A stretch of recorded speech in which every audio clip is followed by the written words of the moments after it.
Good evening students. मैं Vikas sir CPC Career Point Classes में आपका स्वागत है। हम लोग पढ़ रहे थे 10th क्लास का मॉडर्न पीरियोडिक टेबल यानी आधुनिक आवर्त सारणी, जिसमें हम लोग 2 वीडियोज़ में देखे थे।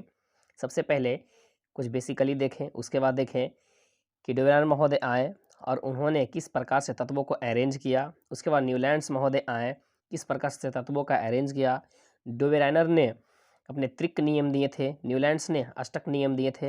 और हम लोग आज पढ़ेंगे मेंडलीफ, है ना। मेंडलीफ ने किस प्रकार से तत्वों को अरेंज किया, किस प्रकार से उन्होंने प्रयास किया, उन्होंने कहाँ तक उनको सफलता मिली, इसके बारे में हम लोग आज देखेंगे। चलिए हम लोग आगे बढ़ते हैं और देखते हैं सबसे पहले आज की अनोखी बातें, है ना। आज की अनोखी बातें में क्या कुछ है। चलिए गाइस, क्या लिखा है आपने, है ना। अपने आप याद रखिएगा, अपने आप पर हमेशा भरोसा रखो, अपने आप पर हमेशा भरोसा रखो। दुनिया में ऐसा कुछ भी नहीं है जो तुम्हारे संकल्प से बड़ा है। याद रखिए, सबसे बड़ा भरोसा अपने आप पे रखिए और मेहनत कीजिए। दुनिया में ऐसा कुछ भी नहीं है जो तुम्हारे संकल्प से, तुम्हारे लक्ष्य से, जो तुमने संकल्प किया पाने के लिए, उसे क्या है, बड़ा है। चलिए स्टूडेंट्स, हम लोग आगे देखते हैं और मेंडलीफ के बारे में हम लोग अध्ययन करते हैं। मेंडलीफ महोदय ने कैसे कैसे किस प्रकार से तत्वों को अरेंज किया। चलिए इसे क्या रिलेटेड क्वेश्चंस कैसे आते हैं, ध्यान दीजिएगा। चलिए स्टूडेंट्स, सबसे पहले याद रखिएगा, सबसे पहला चीज़ है ना कि मेंडलीफ कहाँ के थे। सबसे पहले पहला क्वेश्चन, मेंडलीफ किस देश के वैज्ञानिक थे। तो आप याद रखिएगा, मेंडलीफ एक रूसी वैज्ञानिक थे, यानी कि मेंडलीफ रूस के थे, है ना। यही मेंडलीफ महोदय हैं, है ना। वो कहाँ के थे, रूस के थे, है ना, रसिया के थे, वे रशियन वैज्ञानिक थे। याद रखिएगा। दूसरा क्वेश्चन याद रखिएगा, है ना, कि तत्वों के वर्गीकरण, ना तत्वों के वर्गीकरण के विकास का वास्तविक श्रेय किसे जाता है। तो मेंडलीफ महोदय को जाता है। दूसरा क्वेश्चन, तत्वों के वर्गीकरण के विकास का वास्तविक श्रेय किसे जाता है। तो मेंडलीफ महोदय के जाता है। और इन्होंने अगर पूछ दिया कि मूल मंत्र सबसे पहले किसने दिया था, तो न्यूलैंड्स ने दिया था। लेकिन सफलता 100% किनको मिली, तो आप याद रखिएगा, मोस्ले को मिला। ये 3 क्वेश्चन आता है। चलिए क्वेश्चन 2 क्वेश्चन यहाँ से हो गया। चलिए नेक्स्ट ध्यान दीजिएगा, तत्वों के आवर्त वर्गीकरण का प्रारंभिक विकास मेंडलीफ का प्रमुख योगदान रहा। यानी कि तत्वों का आवर्त वर्गीकरण जो किया गया, उनमें से सबसे पहले किसने किया था, तो मेंडलीफ ने किया था। किसने किया था, मेंडलीफ ने किया था। मेंडलीफ के समय कुल कितने तत्व ज्ञात थे, 63 तत्व ज्ञात थे। कितने तत्व ज्ञात थे, 63 तत्व ज्ञात थे। कोई पूछता है कि न्यूलैंड्स के समय कितने तत्व ज्ञात थे, ड्यूरेनर के समय कितने तत्व ज्ञात थे, और आधुनिक आवर्त सारणी में कितने तत्व ज्ञात थे। मैं ये चीज़ बता चुका हूँ, है ना स्टूडेंट्स। चलिए स्टूडेंट्स ध्यान दीजिए। फिर ये क्वेश्चन पूछता है कि मेंडलीफ ने अपने आवर्त सारणी, यानी कि जो आवर्त नियम दिया, आवर्त बताया, तत्वों के बारे में जो सजाया, 63 तत्व जो बताया था, उसने कब दिया था। तो 1800 किसने दिया था, 69 ईस्वी में दिया था। कब दिया था, 1869 ईस्वी में दिया था। ध्यान दीजिएगा, इनका आधार क्या था, बेस किसको माने थे, तो परमाणु द्रव्यमान के बढ़ते क्रम। याद रखिएगा, है ना। डोबेराइनर, न्यूलैंड्स और मेंडलीफ तीनों महोदय ने परमाणु द्रव्यमान के बढ़ते क्रम में सजाने का प्रयास किया था। सिर्फ और सिर्फ मोज़ले आधुनिक आवर्त सारणी जिन्होंने बनाया, उसने परमाणु क्रमांक के बढ़ते क्रम में सजाया था। तो याद रखिएगा, इन्होंने मूल गुणधर्म किसे माना था, तो परमाणु द्रव्यमान, है ना, परमाणु द्रव्यमान के बढ़ते क्रम और रासायनिक गुणधर्म को माना था, जिसमें किसको किसको लिया था, ऑक्सीजन और हाइड्रोजन के हाइड्राइड और ऑक्साइड, ऑक्सीजन के ऑक्साइड और हाइड्रोजन के हाइड्राइड को लिया था। चलिए स्टूडेंट्स, हम लोग आगे बढ़ते हैं और आगे ध्यान देते हैं।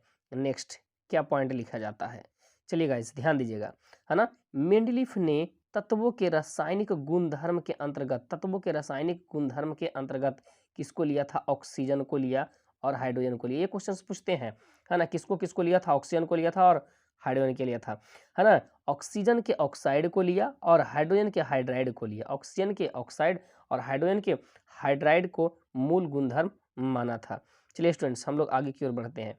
ध्यान दीजिएगा, है ना, कॉपी कलम निकाल करके और इसे लिखते जाइएगा, नहीं तो सबसे अच्छा स्क्रीनशॉट लेते जाइए और बाद में नोटबुक जरूर तैयार कीजिए, है ना। बाद में नोटबुक जरूर तैयार कीजिए ताकि पढ़ने में सुविधा हो आपके लिए। चलिए स्टूडेंट्स ध्यान दीजिएगा। नेक्स्ट, है ना, मेंडलीफ ने आखिर ऑक्सीजन को क्यों लिया, हाइड्रोजन को ही क्यों लिया, है ना। क्या कारण था कि मेंडलीफ ने ऑक्सीजन को ही लिया और हाइड्रोजन को लिया, तो चलिए इसका जवाब आपको मिल जाएगा, है ना। मेंडलीफ ने अपने तत्वों के वर्गीकरण में ऑक्सीजन और हाइड्रोजन को इसलिए लिया क्योंकि यह अत्यंत क्रियाशील होता है। कौन कौन से तत्व? ऑक्सीजन और हाइड्रोजन क्या होते हैं? अत्यंत क्रियाशील होते हैं और लगभग सभी तत्वों के साथ यौगिक बनाते हैं ना, मैक्सिमम के साथ क्या बनाते हैं? यौगिक बनाते हैं, कंपाउंड बनाते हैं। इसी के गुण के कारण से क्या लिया था मेंडलीफ ने? ऑक्सीजन को और हाइड्रोजन को लिया था। चलिए स्टूडेंट्स, मेंडलीफ ने एक प्रयोग किया था, उसके बारे में थोड़ा सा देख लेते हैं। ये क्वेश्चन से पूछते हैं कि मेंडलीफ के प्रयोगों को लिखें, तो आप जो मैंने लिख दिया है बहुत अच्छे से लिख दिया है, आप इसे जरूर लिखिएगा, है ना। मेंडलीफ के प्रयोग, है ना, मेंडलीफ के प्रयोग में क्या लिखा दिया था उन्होंने? तो मेंडलीफ ने 63 कार्ड लिया था। क्यों 63 कार्ड लिया था? आपको पता है कि मेंडलीफ के समय टोटल कितने तत्व थे? तो 63 तत्व थे। कितने तत्व थे? 63 तत्व थे। तो मेंडलीफ ने कितने कार्ड लिया था? 63 कार्ड। ये भी क्वेश्चन ऑब्जेक्टिव में पूछते हैं कि मेंडलीफ ने अपने प्रयोग में कितने कार्ड लिए थे? 63 कार्ड लिए थे। मेंडलीफ ने 63 कार्ड लिए और प्रत्येक कार्ड पर अलग अलग उस समय ज्ञात 63 तत्वों के नाम एवं गुणधर्मों को लिख दिया। उन्होंने समान गुणधर्म वाले तत्वों को, कार्डों को अलग कर उनके दीवार पर पिन लगाकर क्या कर दिए? लटका दिए। तब उन्होंने देखा कि लगभग सभी तत्वों के स्थान मिल गया। सभी तत्वों के स्थान मिल गया, मतलब सभी तत्वों को एक स्थान मिल गया, सभी तत्वों को सजाया जा चुका है। अपने परमाणु द्रव्यमान, यहाँ पे द्रव्यमान गलत लिखा है, आप सुधार लेगा। परमाणु द्रव्यमान के आरोही यानी कि बढ़ते क्रम में सज गया। इस प्रकार से सजाया गुणधर्म के आधार पे कि वो सज गया। साथ ही साथ देखा कि तत्वों के एक निश्चित संख्या के बाद लगभग समान गुण वाले तत्व पाए जाते हैं, है ना। अपने इस निष्कर्ष के आधार पर उन्होंने एक नियम का प्रतिपादन किया, एक नियम बनाया जिसे हम लोग मेंडलीफ के आवर्त नियम के नाम से जानते हैं। मेंडलीफ के आवर्त नियम के नाम से इसी को जाना जाता है ना। उन्होंने सजा दिया 63 तत्वों को, समान गुणधर्म वाले आ गए इसी को। तो सबसे पहला प्रयोग इसने किया था और एक क्या बनाया? सारणी बनाया, है ना। ये क्या बनाया? सारणी बनाया, जिसे क्या कहा गया? मेंडलीफ का आवर्त सारणी कहा गया। चलिए स्टूडेंट्स, हम लोग आगे की ओर बढ़ते हैं और ध्यान देते हैं इससे रिलेटेड कुछ पॉइंट्स। ध्यान दीजिएगा, मेंडलीफ का आवर्त सारणी क्या कहता है? ध्यान दीजिएगा, मेंडलीफ का आवर्त सारणी या मेंडलीफ का आवर्त सारणी का नियम क्या है? ये क्वेश्चन पूछते हैं। मेंडलीफ के आवर्त सारणी के नियम को लिखें। ध्यान दीजिएगा, तत्वों के गुणधर्मों को उनके परमाणु द्रव्यमानों के आवर्त फलन होता है। यानी कि तत्व के जो गुणधर्म होता है, तत्व का क्या होता है? जो गुणधर्म होता है उसके परमाणु द्रव्यमान का क्या होता है? आवर्त फलन होता है। आवर्त का समान अर्थ क्या होता है? ये भी क्वेश्चन पूछता है। आवर्त का समान अर्थ क्या होता है? तो किसी राशि का, ध्यान दीजिएगा, किसी राशि या गुण का एक निश्चित अंतराल के बाद दोहराया जाना। ये किसका अर्थ होता है? आवर्त का होता है। और फलन का अर्थ होता है निर्भर रहना। फलन का अर्थ क्या होता है? निर्भर रहना। अर्थात यदि किसी तत्वों को उनके बढ़ते हुए परमाणु द्रव्यमान के क्रम में सजाया जाता है तो एक निश्चित संख्या के बाद लगभग समान गुण वाले तत्व पाए जाते हैं। यानी कि एक निश्चित समय के बाद वह क्या होता है? पुनः वही गुण वाले एक नए तत्व में आ जाते हैं जिसमें दोनों तत्वों के गुण क्या होते हैं? समान होते हैं। मेंडलीफ ने उस समय तक ज्ञात कुल 63 तत्वों को अपने आवर्त नियम के अनुसार सजाकर एक सारणी का निर्माण किया जिसे मेंडलीफ का आवर्त सारणी कहा जाता है। चलिए स्टूडेंट्स, यहाँ से भी एक क्वेश्चन से पूछता है कि मेंडलीफ के आवर्त सारणी में कुल कितने, ध्यान दीजिएगा, कुल कितने क्षैतिज पंक्तियां थी? तो 6 क्षैतिज पंक्तियां थी, हॉरिजॉन्टल रॉ था। और इस हॉरिजॉन्टल रॉ को क्या बोला गया था? है ना, पीरियोडिक बोला था या पीरियड बोला गया था, आवर्त बोला गया था। और उधर स्तंभ की संख्या कितनी थी? 8 थी, है ना। वर्टिकल कॉलम की संख्या कितनी थी? 8 थी, जिसे समूह या वर्ग यानी कि ग्रुप कहा गया। तो ये क्वेश्चन पूछता है कि मेंडलीफ के आवर्त सारणी में ग्रुप की संख्या कितनी थी? तो 8 थी। और लेकिन आवर्त की संख्या, पीरियड की संख्या कितनी थी? तो 6 थी। आप याद रखें, पीरियड की संख्या 6 और ग्रुप की संख्या कितनी थी? 8 थी। चलिए स्टूडेंट्स, हम लोग आगे की ओर बढ़ते हैं। चलिए ध्यान दीजिए, यही है मेंडलीफ महोदय द्वारा तैयार किया गया आवर्त सारणी, है ना। तो ये आपका देख रहे हैं, यही आपका क्या है? यही आपका पीरियड है। और ये आपका जो बना हुआ है ना, ग्रुप है ना, ग्रुप है। तो पीरियड कितना है? 1 2 3 4 5 6। कितने पीरियड थे? 6 थे। और ये आपका क्या है? ग्रुप है, यानी कि वर्ग है, समूह है। 1 2 3 4 5 6 7 8। उन्होंने क्या बोला था कि आवर्त फलन होता है ना। परमाणु द्रव्यमान के आधार पर जब उसको बैठाया गया था तो आवर्त का फलन होता है, यानी कि कहा था कि जब इस प्रकार से तत्वों को अरेंज किया जाता है ना, तो क्या होता है कि समान गुणधर्म वाले तत्व एक ग्रुप में आ जाते हैं, यानी कि ये सभी तत्वों का गुणधर्म क्या होता है, समान होता है। ये सभी तत्वों का गुणधर्म क्या होता है, समान होता है। और इसी प्रकार से सबसे पहले आवर्त को सजाने का प्रयास जो किया था, सबसे पहले किसने किए थे, है ना, तो मेंडलीफ महोदय ने किए थे। किसने किए थे, मेंडलीफ महोदय ने किए थे। चलिए स्टूडेंट्स, हम लोग आगे की ओर बढ़ते हैं और इससे रिलेटेड कुछ और देखते हैं। चलिए ध्यान दीजिएगा, यहाँ पे लिखता है कि मेंडलीफ के इस आवर्त सारणी को सर्वप्रथम 1872 ईस्वी में, ये भी क्वेश्चन पूछता है ना, कि मेंडलीफ के आवर्त सारणी को सर्वप्रथम कब, तो 1872 में। कहाँ, तो जर्मन पत्रिका में प्रकाशित किया गया था। यानी कि प्रकाशन का मतलब है कि जर्मन पत्रिका में निकाला गया था कि मेंडलीफ महोदय ने 63 तत्वों को सजाया है, इस प्रकार से आवर्त बनाया गया है, ये बनाया गया है ना, जिस कारण से उन्हें 1872 ईस्वी में डेवी पदक भी मिला था। क्या मिला था, डेवी पदक भी मिला था। 1872 में क्या मिला था, डेवी पदक मिला था। याद रखिएगा स्टूडेंट्स नोट में, है ना। मेंडलीफ के डेवी पदक मिलने के बाद 1887 में, मैं पीछे पढ़ा चुका हूँ कि न्यूलैंड्स को 1887 ईस्वी में क्या मिला था, डेवी पदक मिला था।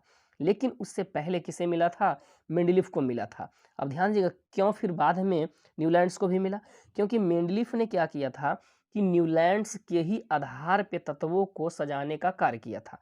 तो सबसे पहले तो 1872 ईस्वी में किन्हें मिल गया, मेंडलीफ को मिल गया। लेकिन 1887 में जब देखा गया कि मेंडलीफ महोदय ने जो तत्वों को वर्गीकृत किया गया, तत्वों को जो सजाए हैं, वो न्यूलैंड्स महोदय के द्वारा सजाए गए के आधार पर किया गया, इन्हें इसलिए 1887 में इन्हें भी बाद में दिया गया, डेवी पदक दिया गया। किनको दिया गया, न्यूलैंड्स को। तो सबसे पहले बनाया था किसने, न्यूलैंड्स ने, लेकिन पदक मिला किसे, 1872 में सबसे पहले किसे मिला, मेंडलीफ को, और बाद में फिर न्यूलैंड्स को भी मिला। आवर्त सारणी के शीर्ष पे, याद रखिएगा, आवर्त सारणी के शीर्ष पे ऑक्साइड, है ना, ऑक्सीजन का ऑक्साइड और हाइड्रोजन के हाइड्राइड के सूत्र में अंग्रेजी के अक्षर आर समूह के किसी भी तत्व को दर्शाता है। जहाँ पे लिखा रहेगा, है ना, RH2, तो आर क्या बतलाता है, समूह को दिखलाता है। जैसे कार्बन के ऑक्साइड CO2 होता है, लेकिन इसको क्या लिखा रहेगा, RO2, है ना। कार्बन के हाइड्राइड CH4 होता है, लेकिन क्या लिखा रहेगा, RH4, है ना। इसी प्रकार, है ना, कैल्शियम, एल्युमिनियम, सिलिकॉन तथा बेरियम के ऑक्साइड के सूत्र K2O, Al2O3, SiO2, BaO होंगे। और हाइड्राइड की बात किया जाए तो KH, AlH3, SiH4, BaH2 होंगे। चलिए स्टूडेंट्स, हम लोग आगे की ओर बढ़ते हैं और आगे लिखता है कि मेंडलीफ का, है ना, आगे लिखता है मेंडलीफ का सारणी के मापदंड। मेंडलीफ ने जो आवर्त सारणी बनाए थे उनके मापदंड क्या होता है, क्या क्या क्राइटेरिया होती हैं। तो ध्यान दीजिएगा, ये क्वेश्चन से पूछते हैं, है ना, ये क्वेश्चन 2 नंबर के पूछते हैं, तो आप लिख दीजिएगा तत्वों के परमाणु द्रव्यमान को आरोही क्रम में सजाया, पहला पॉइंट। दूसरा, समान गुणधर्म वाले तत्वों को एक समूह में रखा। तीसरा पॉइंट, तत्वों के हाइड्राइडों यानी कि हाइड्राइड और ऑक्साइडों यानी कि ऑक्साइड के सूत्र को एक मूलभूत गुणधर्म मान करके वर्गीकृत किया गया। ये इनके क्या थे, मापदंड थे। आप स्क्रीनशॉट ले लीजिएगा, है ना, वीडियो पॉज करके आप स्क्रीनशॉट ले लीजिएगा, जब देखिएगा, है ना, दोबारा अभी आप सिर्फ समझिए, है ना, अभी आप सिर्फ समझिए, नहीं तो कॉपी कलम निकाल कर रखिए, पॉइंट्स बनाते जाइए, लिखते जाइए। चलिए स्टूडेंट्स ध्यान दीजिए, हम लोग नेक्स्ट देखते हैं। उसके बाद आता है कि मेंडलीफ महोदय की उपलब्धियां, है ना, या गुण आप कह सकते हैं। मेंडलीफ महोदय के आवर्त सारणी का क्या गुण थे, क्या उपलब्धि थे। तो सबसे पहला पॉइंट क्या है, मेंडलीफ ने अपने आवर्त सारणी में तत्वों को परमाणु द्रव्यमान के आरोही क्रम में सजाया, है ना। ये इनका क्या था, एक गुण था, उपलब्धियां था।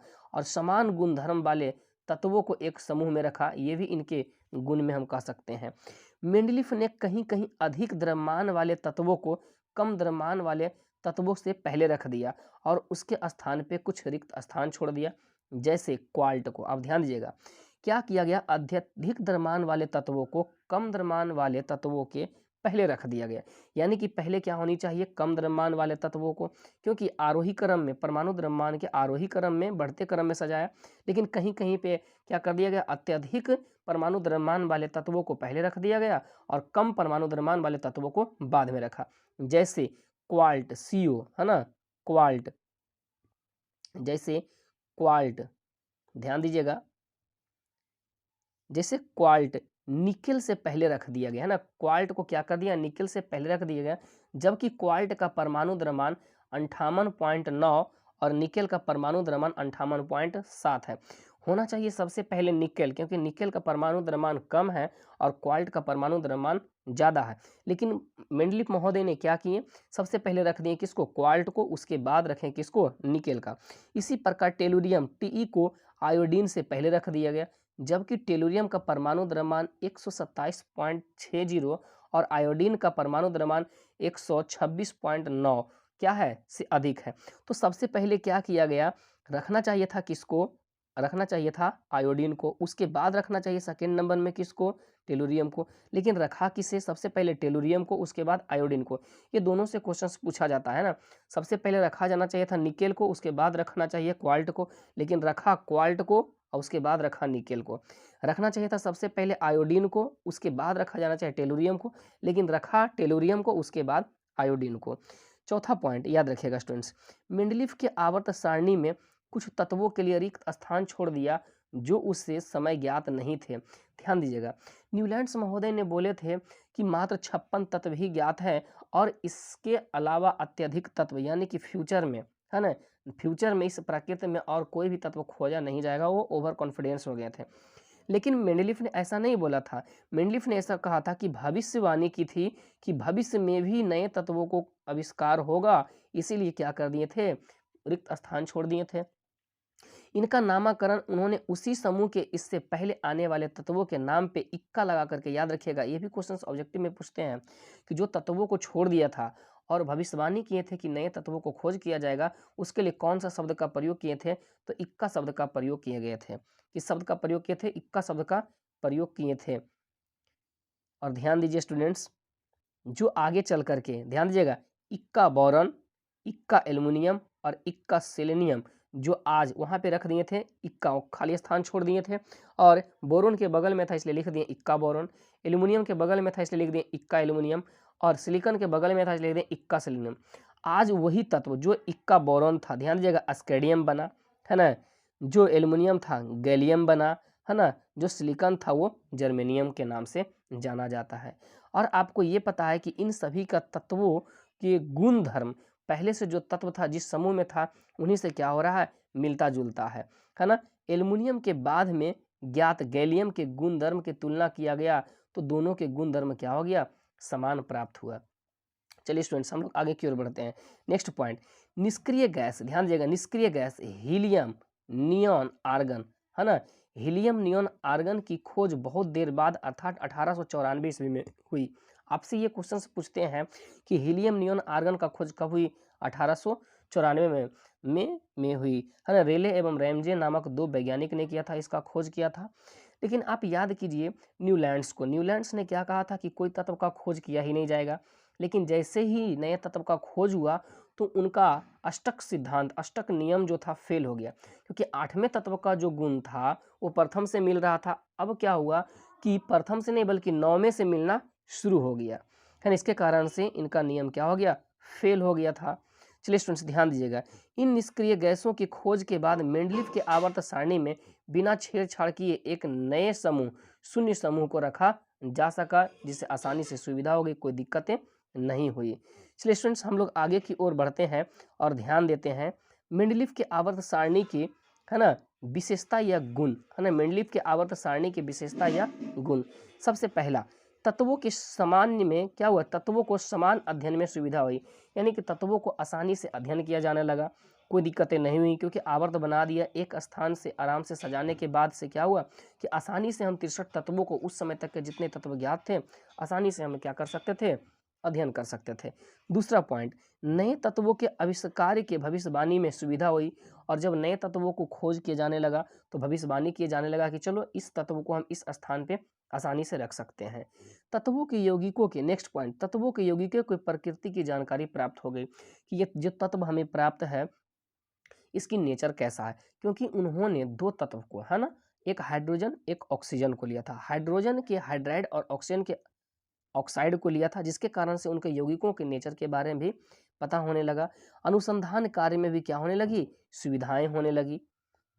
चलिए हम लोग आगे की ओर बढ़ते हैं और ध्यान देते हैं मेंडलीफ ने जो खोजे थे, तत्वों को जो खोजे थे, उनमें क्या क्या से डिमेरिट आए, क्या क्या लिमिटेस आए, जिसके कारण से इनका भी सिद्धांत को फेल्यूर माना गया और एक नए वैज्ञानिक आए मोजले, जिन्होंने आज आधुनिक आवर्त सारणी को दिया है। चलिए स्टूडेंट्स बहुत इंपॉर्टेंट है, मेंडलीफ के आवर्त सारणी के सीमाएं या दोष, है ना, हाइड्रोजन की अनिश्चित स्थिति, है ना, हाइड्रोजन की अनिश्चित स्थिति याद कीजिए। मैंने क्या बताया था कि हाइड्रोजन एक आवारा, है ना, एक आवारा तत्व है ना, एक लफुआ तत्व है जो जहां मन तहां घूमते रहता है। बस यही पॉइंट आप से समझ लीजिएगा कि इसी कारण से उसे आवारा तत्व क्यों कहा जाता है, याद कीजिएगा, है ना। मेंडलीफ ने अपने आवर्त सारणी में हाइड्रोजन को, है ना, कि फर्स्ट के ए यानी कि क्षार धातु के साथ तथा, है ना, 7 के बी हाइड्रोजन तत्वों के साथ रखा, है ना, हाइड्रोजन तत्वों के साथ रखा, याद कीजिए। मैंने बताया था पिछले भी वीडियो में आप लोग देखे होंगे कि मैंने हाइड्रोजन के बारे में बताया था थोड़ा सा, तो उसमें बताया था कि इसे दो स्थान पे रखा गया था। एक कहाँ रखा गया था, क्षार धातु के साथ भी इसका गुण मिलता है ना, तो ये धातु के जैसा भी कार्य करता है और अधातु के जैसा भी कार्य करने लगता है। और हाइड्रोजन तत्व जो क्लोरीन फ्लोरीन ब्रोमीन आयोडीन है उनके जैसा भी कार्य करता है ना, जिसके कारण से इसे आवारा तत्व कहा गया। तो इनकी ये डिमेरिट हो गई उसी समय से, है ना, उसी समय से इसे दो स्थान पे रखा था क्योंकि गुण उनके दोनों जगह मिल रहे थे। दूसरा स्टूडेंट्स, समस्थानिकों के स्थान उपलब्ध नहीं हुए, यानी कि जब समस्थानिक का खोज किया गया तो ऐसा समस्थानिक के बारे में इन्होंने कुछ नहीं बताया था, जिसके कारण से क्या होने लगी, इनका नियम फेल्यूर की ओर बढ़ने लगा। मेंडलीफ के आवर्त सारणी में समस्थानिकों का कोई भी स्थान नहीं छोड़ा गया। समस्थानिक क्या होता है, नहीं होता, चलिए हम थोड़ा सा आगे हम लोग देखेंगे। परमाणु द्रव्यमान के क्रम में अतिक्रमण, है ना, मेंडलीफ ने अपने आवर्त सारणी में अधिक परमाणु द्रव्यमान वाले तत्व को कम परमाणु द्रव्यमान वाले तत्व से पहले रखा। मैंने ही बताया क्वाल्ट और निकेल के साथ और टेलुरियम और आयोडीन के साथ ऐसा हो चुका है ना। क्वाल्ट को क्या किया गया, निकेल के पहले रख दिया गया और टेलुरियम को आयोडीन के पहले रख दिया गया, जबकि आयोडीन का परमाणु द्रव्यमान टेलुरियम के परमाणु द्रव्यमान से कम होता है और निकेल का परमाणु द्रव्यमान क्वाल्ट के परमाणु द्रव्यमान से कम होता है। समूह 8 में, है ना, तीन तीन तत्वों को एक साथ रख दिया गया, है ना, FeCO और Na को एक साथ रख दिया। उसी प्रकार से Ru RH और Pd को एक साथ रखा। उसी प्रकार OS IR और PT को एक साथ रख दिया। इनमें भी ये क्या होगी, इनके आवर्त सारणी के ये क्या आ गए, दोष आ गए, लिमिटेशन आ गए। समान गुण वाले तत्वों को, है ना, अलग अलग समूह में रख दिया गया। जिससे कुछ ऐसे भी तत्व थे जिनका गुण क्या थे, आपस में समान थे, लेकिन उनको क्या कर दिया गया, अलग समूह में रख दिया गया। चलिए स्टूडेंट्स, हमने बोला था कि समस्थानिक के बारे में थोड़ा सा जान लेंगे। चलिए हम लोग समस्थानिक के बारे में थोड़ा सा जान लेते हैं। समस्थानिक होता क्या चीज़ है, सबसे पहले ये समझिए समस्थानिक होता क्या है। एक वर्ड आ गया था समस्थानिक, तो हम लोग जान लेते हैं आखिर समस्थानिक है क्या, आइसोटोप्स क्या होते हैं। याद रखिएगा, एक ही तत्व के परमाणु जिसकी परमाणु संख्या क्या हो, समान हो, है ना, जिसकी परमाणु संख्या समान हो। तो सबसे पहले हम लोग समझते हैं कि परमाणु संख्या किसे कहते हैं। चलिए स्टूडेंट्स, सबसे पहले हम ये समझते हैं, जैसे मान लिया जाए कि ये एक आपका क्या है, तत्व है ना, इसके आपके पता है कि न्यूक्लियस में, है ना, इसके न्यूक्लियस में नाभिक में कौन कौन से होते हैं, प्रोटॉन होते हैं और न्यूट्रॉन होते हैं। और इसके बाहर चक्कर कौन सा तत्व कौन सा पार्टिकल्स लगाते रहते हैं, इलेक्ट्रॉन। तो जितने भी इलेक्ट्रॉन्स इसके बाहर चक्कर लगाते हैं या जितने प्रोटॉन इसके नाभि में होते हैं, है ना, इसी की संख्या को हम लोग क्या कहते हैं, परमाणु संख्या कहते हैं। यानी कह सकते हैं किसी तत्व के नाभिक में उपस्थित कुल प्रोटॉनों की संख्या को परमाणु संख्या कहते हैं। आपको ये पता है कि जितने किसी भी तत्व के परमाणु के नाभिक में प्रोटॉन होता है, उतना ही उस नाभिक के चारों ओर, है ना, इलेक्ट्रॉन चक्कर लगाते रहता है। तो हम ये भी कह सकते हैं कि किसी तत्व के परमाणु के नाभिक के चारों ओर चक्कर लगाने वाले कुल इलेक्ट्रॉनों की संख्या को क्या कहते हैं? परमाणु संख्या कहते हैं। परंतु याद रखिएगा समस्थानिक में, है ना, एक ही तत्व के परमाणु जिसकी परमाणु संख्या समान हो लेकिन परमाणु भार यानी परमाणु द्रव्यमान अलग अलग हो, समस्थानिक कहलाता है। परमाणु भार क्या होता है, परमाणु द्रव्यमान क्या होता है, मैं पिछले वीडियो में बता चुका हूँ, फिर भी यहाँ बता देता हूँ, याद रखिएगा, है ना। प्रोटॉन की, याद रखिएगा, है ना, प्रोटॉन्स प्लस न्यूट्रॉन, है ना, प्रोटॉन्स प्लस न्यूट्रॉन को दोनों को मिला करके क्या कहा जाता है? परमाणु द्रव्यमान कहा जाता है। लेकिन आप याद रखिएगा, परमाणु क्रमांक क्या होता है? सिर्फ प्रोटॉन या सिर्फ इलेक्ट्रॉन, कोई दिक्कत नहीं। याद रखिएगा, किसी तत्व के समस्थानिक में प्रोटॉन की संख्या समान होती है लेकिन न्यूट्रॉन की संख्या अलग अलग होती जाती है। आपको ये पता है कि जब प्रोटॉन की संख्या समान रहेगी तो परमाणु क्रमांक सबका सेम रहेगा, लेकिन न्यूट्रॉन की संख्या जैसे बढ़े घटेगी तो उसका परमाणु द्रव्यमान क्या हो जाएगा? बढ़ता घटता चला जाएगा। इसीलिए परमाणु संख्या में कोई अंतर नहीं होता है लेकिन परमाणु द्रव्यमान अलग अलग हो जाते हैं। चलिए स्टूडेंट्स, पिछले वीडियो में भी हम लोग देख चुके थे कि हाइड्रोजन के कितने समस्थानिक होते हैं? 3, प्रोटियम, ड्यूटेरियम और ट्राइटियम। आप याद रखिएगा, एक इधर भी लिखा हुआ, एक इधर भी लिखा हुआ, एक इधर भी लिखा हुआ। इसका मतलब क्या हुआ? इसका परमाणु क्रमांक सभी का 1 है, लेकिन प्रोटियम का परमाणु द्रव्यमान कितना? 1 है, ड्यूटेरियम का 2 है और ट्राइटियम का कितना है? 3 है। तो परमाणु क्रमांक सबका समान है लेकिन परमाणु द्रव्यमान, परमाणु भार क्या है? सबका अलग अलग है। इसीलिए ये तीनों क्या हो गए? इसके समस्थानिक हो गए। चलिए स्टूडेंट्स, हम लोग आगे की ओर बढ़ते हैं और देखते हैं कार्बन के 3 समस्थानिक, है ना। कार्बन के 3 समस्थानिक, कार्बन 12, कार्बन 13, कार्बन 14। तो आप देख रहे हैं कार्बन 12 इस प्रकार से लिखा गया है, यानी कि ये आपका क्या है? परमाणु क्रमांक है। ये क्या है? परमाणु द्रव्यमान। और C क्या है? कार्बन है। यानी कि कार्बन के परमाणु क्रमांक 6 है और द्रव्यमान कितना है? 12 है। इसी प्रकार कार्बन 13 का मतलब क्या हुआ? कार्बन 13 का मतलब क्या हुआ कि परमाणु क्रमांक 6 है लेकिन परमाणु द्रव्यमान क्या है? 13 है। तो परमाणु द्रव्यमान में क्या हो रही है? भिन्नता हो रही है। उसी प्रकार कार्बन 14 है। तो आप याद रखिएगा, कार्बन के 3 समस्थानिक, कार्बन 12, कार्बन 13, कार्बन 14। हाइड्रोजन के 3 समस्थानिक, प्रोटियम, ड्यूटेरियम, ट्राइटियम। चलिए स्टूडेंट्स, हम लोग आगे की ओर बढ़ते हैं और ध्यान देते हैं, 2 और पॉइंट्स हैं, है ना। क्लोरीन के कितने समस्थानिक होते हैं? तो क्लोरीन के 2 समस्थानिक, है ना। क्लोरीन के 2 समस्थानिक कितना है? क्लोरीन 35 और क्लोरीन 37। क्लोरीन 35 और क्लोरीन 37। यानी कि क्लोरीन का परमाणु क्रमांक कितना होता है? 17। परमाणु द्रव्यमान कितना होता है? 35। लेकिन क्लोरीन जो 37 है उसके परमाणु द्रव्यमान कितने होते हैं? 37। लेकिन परमाणु क्रमांक कितना होता है? 17 है। दोनों का परमाणु क्रमांक क्या है? बराबर है। उसी प्रकार यूरेनियम का कितने समस्थानिक? 3 समस्थानिक। Uranium 234, uranium 235, uranium 238। यूरेनियम का परमाणु क्रमांक सभी का क्या है? 92। क्या है? 92। लेकिन इसका परमाणु द्रव्यमान क्या है? 234, 235, 236, जिसके कारण से इसके परमाणु द्रव्यमान में क्या हो रही है? भिन्नता हो रही है, लेकिन परमाणु क्रमांक में किसी प्रकार की भिन्नता नहीं हो रही है ना। तो ये आप समस्थानिक, कुछ समस्थानिक मैंने भी आपको समझा दिया, है ना।